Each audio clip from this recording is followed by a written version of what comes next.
जय हिंद, जय महाराष्ट्र. आजचा टॉपिक घेणार आहोत वातावरण बदलाच्या चटक्याची तीव्रता आपल्याला जाणवत आहे. एक संवेदनशील मुद्दा आहे वातावरण बदल, क्लायमेट चेंज, जलवायू परिवर्तन. आपण बघितलं आहे लोकसभेपासून विधानसभेपर्यंत आता स्थानीय स्वराज्य संस्थाच्या निवडणुकासुद्धा चालू आहे. पण कोणत्या एखाद्या पक्षाचा किंवा कोणत्या एका उभ्या असलेल्या उमेदवाराचा हा मुद्दा आहे का की नाही? जे क्लायमेट चेंजचा प्रभाव ज्या पद्धतीचा यावर्षी बघण्यात आला, यावर्षीपासून नाही आपण ज्या दैनंदिन जीवनात कालपासून आजपासून ज्या गोष्टी बघून राहिलो, जो दैनंदिन जीवनात होणारा परिणाम आपण जो अनुभवून राहिलो, ठीक आहे. एक्स्ट्रीम हीट, एक्स्ट्रीम कोल्ड, अति पाऊस, तिकडे दरड कोसळणे, काही भूकंप येणे, अति पाऊस होणे. सोबतच आपण बघून राहिलो की अतिप्रमाणामध्ये हीट स्ट्रोक आपल्याला जाणवतो उन्हाळ्यामध्ये. एक्स्ट्रीम टेम्परेचरपर्यंत पोचून राहिलो आहोत, ठीक आहे. सोबतच जो आपण म्हणतो वन्य प्राणी संघर्ष, आपल्यात मानव प्राणी संघर्ष निर्माण होऊन राहिला आहे. येणारे जे जंगली प्राणी आहे ते जंगल सोडून इकडे येऊन राहिले, कारण की आपण त्यांच्यासाठी जंगलच ठेवला नाही. मुद्दे हे असायला पाहिजे. शेतकरी यावर्षी कर्जबाजारी होऊन उभा आहे. यावर्षी नुकसान एवढं झालं आहे की पीक पिकलं नाही. कोणी एखादा तरी मुद्दा ठेवला आहे की नाही भाईसाहेब, ह्या गोष्टीबद्दल आपल्याला विचार करायला पाहिजे, ह्या गोष्टीबद्दल संवेदनशील व्हायला पाहिजे की यावर्षी ज्या पद्धतीचं वातावरण निर्माण झालं होतं, ज्या पद्धतीचा आपल्याला आळा बसला आहे, ठीक आहे, जे रुरल इकॉनॉमी दबघाईस आली आहे यावर्षी, त्या पद्धतीवर त्या गोष्टीवर कोणी मुद्दा उचलला का? त्या गोष्टीबद्दल कोणी विचारसरणी मांडली का? ठीक आहे. एक आर्टिकल आहे, खूप सुंदर आहे. वातावरणात बदल होत आहे हे आता शहरापासून खेडेगावापर्यंत, समुद्र किनाऱ्यावर राहणाऱ्यांपासून ते डोंगरावर राहणाऱ्यापर्यंत सगळ्यांनाच नित्याचा अनुभव झालेला आहे. बातम्या येतात, आपण वाचतो, सोडतो, ठीक आहे. जे काही आहे तीव्र संवेदना व्यक्त करतो, माय हार्ट बीट टू त्या गोष्टीबद्दल, ठीक आहे. एकटो टी व्हीवर वाचतो, सगळ्याला दुर्दैव म्हणून लेबल लावतो, चुकतो, विसरतो, जातो. पण आकडेवारी समोर आली की त्याची खरी गंभीरता कळते का आपल्याला? आपण त्या गोष्टीला त्या पद्धतीने संवेदनशीलतेने घेतो का? आम्ही स्क्रोलच्या दुनियेतले लोक, आम्ही त्या गोष्टीला व्हॅल्यू देतो का? एका स्क्रोलवर आमचा विचार बदलते, एका स्क्रोलवर आमचं मूड चेंज होते. आम्हाला आमच्या वोटिंग राईटचा अधिकार आम्हाला माहीत नाही. आम्ही 200, 500, 1000 रुपयासाठी विकणारे आम्ही कुठं विचार करू? आम्ही कुठं क्लायमेट चेंजचा विचार करू? आम्हाला कुठं फरक पडून राहिला? आम्हाला सस्ती बिजली भेटून राहिली आहे, डाटा भेटून राहिला आहे, दिवसभर टायमिंग भेटून राहिला आहे स्क्रोल करायला. आम्हाला कुठं संवेदनशीलता आहे त्या गोष्टीबद्दलची? जगामध्ये का होऊन राहिला आहे, का करून राहिले आहे, कोणत्या समिट होऊन राहिल्या, का नाही होऊन राहिल्या, का बरं, कोणत्या गोष्टीचा विचार करायला पाहिजे? खापड फोडतो आपण, तो नेता असा आहे, हा नेता तसा आहे. तुम्ही कसे आहात राजे हो? तुम्हाला तरी जाण आहे का तुमच्या कर्तृत्वाची? तुम्ही कोणत्या गोष्टीसाठी जगून राहिल्या, लढून राहिल्या? नुसतं बस बी जमिनीत टाकलं, बस त्याच्यातून उत्पन्न काढणं म्हणजे शेती आहे का? नुसतं एखाद्या कंपनीमध्ये एम्प्लॉयपणा करणं, त्याच्या चाटुगिरी करणं, एकामेकाचा याचं त्याचं लावणं आणि पैसा कमवणं, शेल दाखवणं, ऑर्डर काढणं, ठीक आहे, मार्केटिंग करणं, किंवा ॲज अ कोणत्या लेवलची, गव्हर्नमेंटपासून तर सगळ्यापर्यंत. थोडीशी सिरियस व्हा, थोडंसं सामान्यासारखा विचार करा. तत्वपत्रात असतील तर समोर व्हिडिओ बघा, नाही तर काही विषय नाही, स्किप केला तरी चालतील. Centre for science and environment या दिल्ली स्थित थिंक टँक अलीकडचे केलेल्या अभ्यासानुसार टोकाच्या गंभीर पर्यावरणीय घटना, एक्स्ट्रीम क्लायमेट इव्हेंट याची व्याख्या बनवली गेली आहे. त्यानुसार जानेवारी ते सप्टेंबर 25 या काळात भारतात 270 अशा गंभीर पर्यावरणीय घटना घडल्या आहेत. 9 महिन्याचे 270 दिवस होते, म्हणजे सरासरी दिवसाला एक अशी घटना घडली आहे की जी एक्स्ट्रीम लेवलची होती. सर, आज हे अशी घटना घडली कोणत्या तरी एका भागात, कोणत्या तरी एका पर्टिक्युलर ठिकाणी. म्हणजे असं एक पर्टिक्युलर एकही दिवस असा गेला नाही आहे का भाईसाहेब त्या दिवशी काहीतरी घडलं नाही. रोड ॲक्सिडेंट बघून राहिला सर, त्याच्यात कुठं क्लायमेट चेंज आलं सर? तिथं सेफ्टी ते नाही आली ना, तो एक मुद्दा आहे ना सर. रोज आपण बघून राहिलो गव्हर्मेंट हॉस्पिटलमध्ये होणाऱ्या ते आता मागं मुद्दा आला होता की ते एक दवाई होती, कफ सिरप होतं, ज्याच्यामुळं कितीतरी बालके दगावले. सर काही काही गोष्टीत हायजीन आपण बघून राहिलो, का लेवलचे हायजीन सर. आपण दिल्लीमध्ये पोल्युशन बघून राहिलो, कोणत्या लेवलवर स्टर पोचून गेला आहे की व्हायचा. जगातला नंबर 1 शहर बनला आहे, आपण कुठंतरी टॉप केला आहे असं गर्वान्वित वाटते. दिल्ली ओके दिल्ली, कारण की जे आपण इंटरनॅशनल न्यूजपेपर वाचतो तर ते इंडिया म्हणून नाही लिहित, दिल्ली म्हणून कॅपिटल म्हणून. आपल्या कॅपिटलला ते देशाची दर्जा दिला जातो. लोक आपल्या कॅपिटलच्या नावानं आपल्या देशाचं ठरवलं जातं ना. आपल्या कॅपिटलचं मध्ये जे वातावरण आहे, जी परिस्थिती निर्माण झाली आहे, त्याच्याबद्दल आपलं जर हेडलाईन येत असेल का Delhi has been that ever polluted even world is hazardous for our health. लोकांना जर मास्क लावावा लागत असेल एक NRC नॅशनल कॅपिटल सिटीमध्ये, दिल्लीसारख्या ठिकाणाला, जे आपली देशाची कॅपिटल आहे, जे आपलं भवितव्य दाखवते, आपलं इंडियाचं एक स्टँड पॉईंट ऑफ व्ह्यू दाखवते, आपलं संसद दाखवते, आपलं राष्ट्रपती भवन दाखवते, आपला लाल किल्ला दर्शवते, जे आपलं अख्खा इंडिया दर्शवते. ते शहर जर या पद्धतीचं धूळ खात असेल, तिथले लोक, हे संवेदनशील गोष्ट आहे. ठीक. या घटनांमुळे देशात 4064 व्यक्ती मृत्युमुखी पडले, 59,000 प्राणी दगावले, 1,00,000 घरांची गंभीर पडझड झाली, 95,00,000 हेक्टरवरील पिके बुडाली म्हणून आत्महत्या केलेले कायमचे जायबंद झालेले यात धरलेले नाही, जे की आपण म्हणतो 4064 व्यक्तीचा मृत्यू झाला म्हणतो, जो आकडा आला आहे. हा फक्त आकडा आहे, तो आकडा झंझोरण्याचा आहे. दैनंदिन जीवनाच्या बाकीच्या गोष्टी अलगच राहिल्या, नुसत्या क्लायमेट चेंजच्या प्रभावामुळे झालेल्या घटना आहे. किती लोक दगावले, 95,00,000 हेक्टरवरली पीक बुडाली अक्षरशः. शून्य डेव्हलपमेंट झाला, त्या इथून आउटपुट शून्य निघाला. काही ठिकाणी तर खिशातून भरून द्यावे लागले, या पद्धतीची निर्मिती झाली. पिके बुडाली, ठीक आहे, सगळ्या गोष्टी झाल्या, ह्या तर आपल्या आहेच दैनंदिन गोष्टी घडून राहिल्या. त्याच्यावर जर आपण अभ्यास नाही करत असेल, वाच नाही ठेवत असेल, तर आपण काय जगण्यात मतलब. घरांचे आणि पिकांचे गंभीर नुकसान. ओके, पिकांचे गंभीर नुकसान, वीज, पाणी पुरवठा, रस्ते अशा पायाभूत सुविधा उखडल्या गेल्या. वाढलेल्या यातना आणि कष्ट, शाळा महाविद्यालयामधील विद्यार्थ्याचे होणारे नुकसान यात प्रतिबिंबित होत नाही. या साऱ्या व्यक्ती आणि कुटुंबाचे, अर्थातच देशाच्या अर्थव्यवस्थेच्या तळातील म्हणजे बॉटम ऑफ पिरॅमिडमधील आहे. शहर आणि ग्रामीण, जंगल, समुद्र किनाऱ्यावर किंवा पहाडावर राहणारे सगळ्यांना झटका बसला राजीव. आपण ज्या बेल्टमध्ये येतो, इंडिया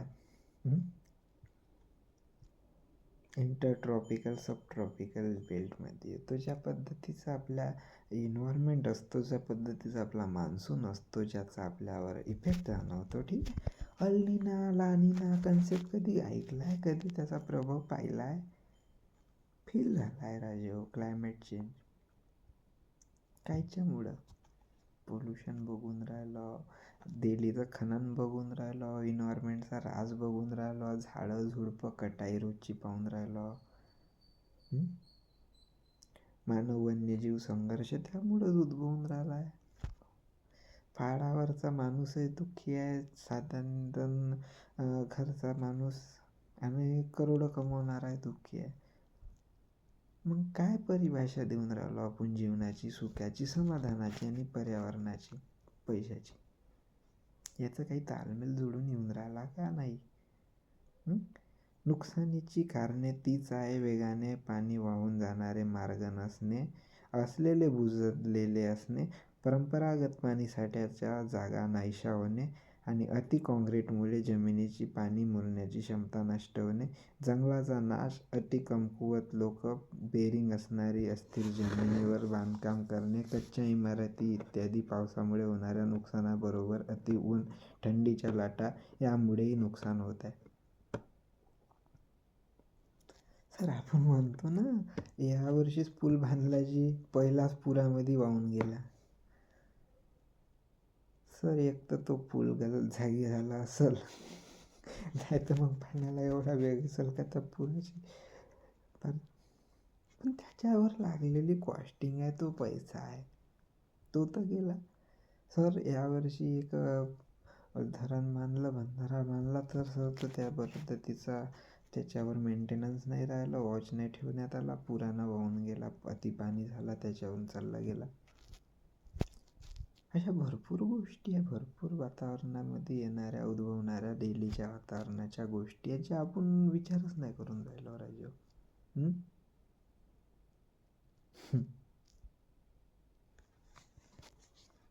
सामान्य जनतेच्या तर गोष्टीच नाही करून राहिलो. शहर ग्रामीण भागात अत्यंत उष्ण महिन्यात उघड्यावर काम करणारे लाखो स्त्री पुरुष आहे, कामगार वर्ग आहे, मजूर वर्ग आहे, जे एक्स्ट्रीम हीटमध्ये किंवा एक्स्ट्रीम कोल्डमध्ये सुद्धा त्याच तत्परतेनं काम करतात, कारण की उदरनिर्वाहाचं साधन तेच असते. त्यांना साधं संरक्षणसुद्धा नसते, पाण्याची पुरेशी सुविधासुद्धा नसते. कामगार झालं, शेतमजूर झालं, यांच्यासाठी कामाच्या ठिकाणी किमान सुरक्षितता तरी दिली जावी. हाय कोणत्या पद्धतीची सिक्युरिटी? मग हे मुद्दे असायला पाहिजे ना आपल्या राजनीतीमध्ये. नाही की आपल्याला आपला देशामध्ये कोणता समाज राहिला पाहिजे, कोणत्या समाजाचं वर्चस्व वाढलं पाहिजे, काय जाती पाती धर्म पंथ, कोणी भडकवून देतं, कोणी चुलवून देतं, तशा पद्धतीनं आपण भडकणारे, चुलवणारे ते झालो आहो का? मी बोलू नाही शकत या शब्दात, नाही ना. मग नुसतं पेपरमध्ये आलेली बातमी वाचणे बस सोडून देणे, टाळणे नाही ना राजे. भारतासारखे अनेक गरीब देश आहेत. ते अननोन आहे व्याख्या लिहिणारा लेखक, त्यानं म्हणलं आहे का भारतासारखे अनेक गरीब देश आहेत. सर आपली आता व्हॅल्यू फक्त अमीर आणि गरीबमध्ये उरलेली आहे का? एक काळ होता का आपण सोन्याची चिडिया होतो, गोल्डन स्पॅरो.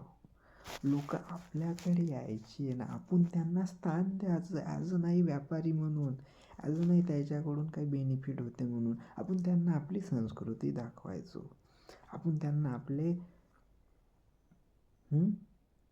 तक्षशिला, नालंदा विश्वविद्यापीठ दाखवायचो, तिथे त्याच्या विद्यार्थ्यांना ॲडमिशन द्यायचो, स्वतः ज्ञान अर्जित करून लोकांना स्प्रेड करायचो. गौतम बुद्धाचं नॉलेज घेणारे, भगवद्गीतेतून भगवान श्रीकृष्णाची शिकवण घेणारे,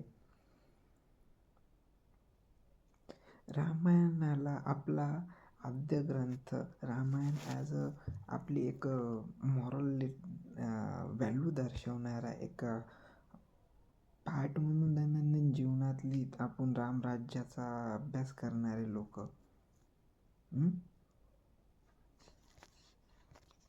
आज कोणत्या गोष्टीनं अमीर गरीब होऊन राहिलो आपण?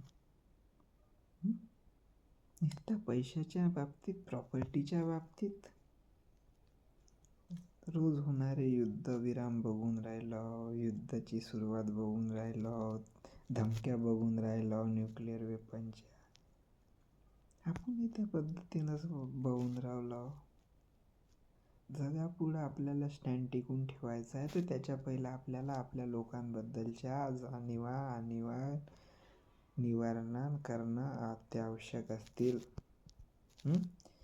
गेली 30 वर्ष होत असलेल्या जागतिक क्लायमेट परिषदेत श्रीमंत राष्ट्रांच्या नावाने बोटे मोडतात.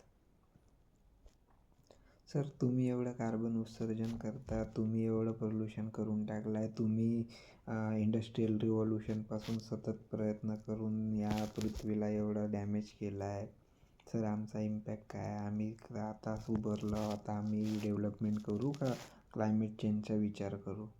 ह्या गोष्टी डिस्कस होतात क्लायमेट चेंज परिषदेमध्ये, कोपमध्ये. USA तर आता तिथं येऊन त्यांना दाखवलं का भाईसाहेब मला काही घेणं नाही. तू बंदा नाही काय करतील आपल्यासाठी. तो आपलं पोट भरण्याचा प्रयत्न करत आहे. आता आहे तेवढी बिलियनची ट्रिलियनची इकॉनॉमी असून तो आता झगडे लावून देते आणि तो दुनियेला म्हणते तुम्ही झगडे करा आणि माकडून वेपन घ्या आणि एकामेकाच्या उरावर टाका. त्याला फरक नाही पडत. पीस प्लॅन देऊन कोणत्या देशाला त्याले हे करून संरक्षित करून तो फक्त आपला कमांड वाढून राहिला आहे आणि आपला खिसा भरून राहिला आहे. त्याची सोच परे होऊन गेली आहे. तो म्हणते भारत आपलं पृथ्वी जर नष्ट झाली तर मी मंगळावर जाऊन राहीन. आपण नाही अफोर्ड करू शकणार 150 करोड लोक मंगळावर घेऊन जाणं. आहे संवेदनशील गोष्टी काही थोडंसं वाटते तर ठीक आहे.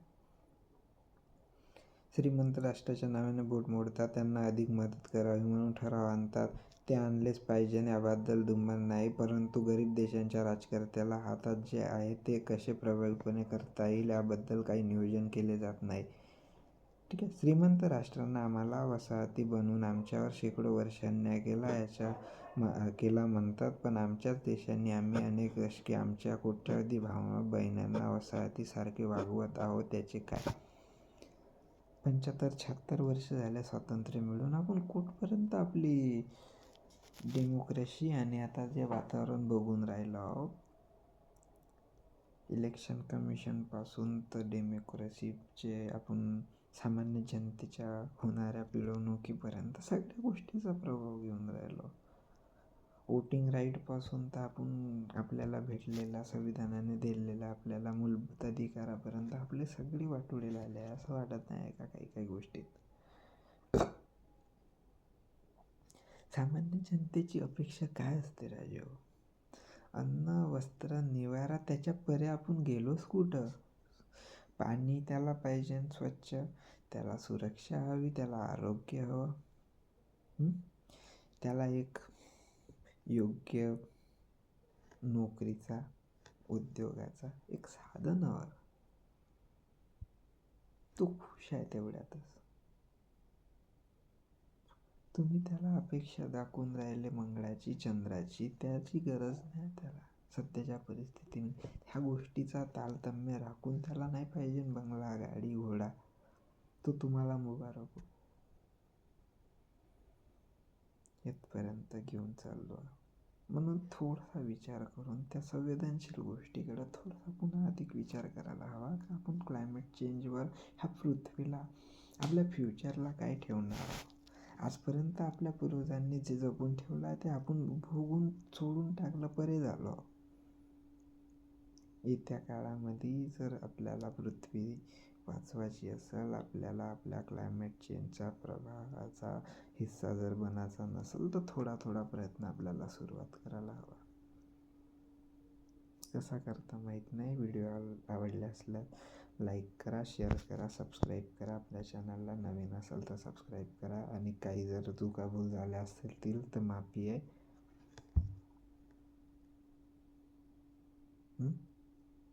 शेवट, छोटों को प्यार दो, बड़ों का सम्मान करो और अपना व्यक्तिमत्व इस प्रकार बनाओ कि महिलाएं आपके साथ सुरक्षित महसूस करें. जय हिंद, जय महाराष्ट्र.